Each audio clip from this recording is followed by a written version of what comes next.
The FIFA Ballon d'Or goes to... Ballon d'Or তো অনেক শুনেছেন, কিন্তু জানেন কি এর থেকেও বড় একটা পুরস্কার ছিল সুপার ব্যালন ডিওর।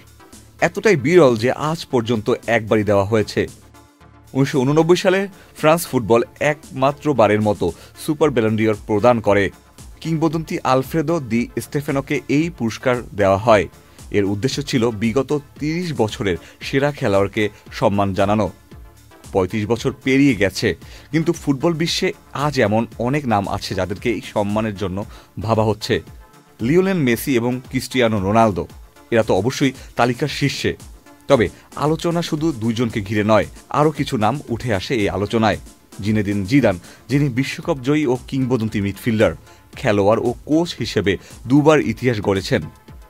রোনালদিনহো, যিনি শুধু ট্রফি জেতেননি, বরং মানুষের হৃদয় জয় করেছেন তার জাদুকরী খেলা দিয়ে। আন্দ্রে ইনিয়েস্তা, বিশ্বকাপ ফাইনালের গোলদাতা, বার্সেলোনা ও স্পেনের হয়ে টিকিটাকা যুগের স্থপতি। এই নামগুলো আলোচনায় আছে, তবে অনেকের মতে মেসি ও রোনালদো সবচেয়ে এগিয়ে। বান্ডেল থাকলে প্রতি সেনমানিতে টাকা বাঁচবে। বিকাশ সেনমানি বান্ডেল কিনে জিতুন প্রতি লেনদেনে। মেসির কথা বলতে গেলে পরিসংখ্যানই বলে দেয় তিনি ইতিহাস গড়েছেন। 8টি ব্যালন ডিওর, বিশ্বকাপ জয়, কোপা আমেরিকা, 4টি চ্যাম্পিয়ন্স লিগ, অগণিত গোল ও অ্যাসিস্ট, বার্সেলোনার হয়ে সর্বোচ্চ গোলদাতা।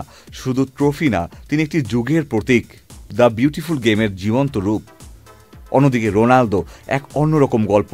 5টি ব্যালন ডিওর, ইউরো জয়, 5টি চ্যাম্পিয়ন্স লিগ, বিশ্বের সর্বোচ্চ গোলদাতা, 3টি ভিন্ন লিগে সেরা হয়েছেন, ইংল্যান্ড, স্পেন, ইতালি।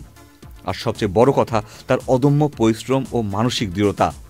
এখন প্রশ্ন আসে, কিভাবে নির্ধারণ করা হবে সুপার ব্যালন ডিওর উইনার? এর আগের সুপার ব্যালন ডিওর নির্বাচন প্রক্রিয়া ছিল সম্পূর্ণ ব্যতিক্রমী। 1989 সালে ফ্রান্স ফুটবল এই পুরস্কারটি একবারই দেয়। সেখানে সাংবাদিক, সাবেক বিজয়ী ও ফুটবল বিশেষজ্ঞদের ভোটে নির্ধারিত হয় কে হবে সর্বকালের সেরা। ধারণা করা হচ্ছে এবারও সম্ভবত একই উপায়ে নির্ধারণ করা হবে বিজয়ীকে। সুপার ব্যালন ডিওর শুধু ট্রফির হিসেব নয়, এটি যুগের প্রতিনিধিত্বকারী খেলোয়াড়দের হাতে তুলে দেওয়া হয়। মেসির ফুটবল শিল্প, নাকি রোনালদোর দুর্দান্ত অধ্যবসায়, নাকি অন্য কেউ? কে হবে বিজয়ী তা সময়ই বলে দেবে। Ikhtiyar Ferdous, channel I.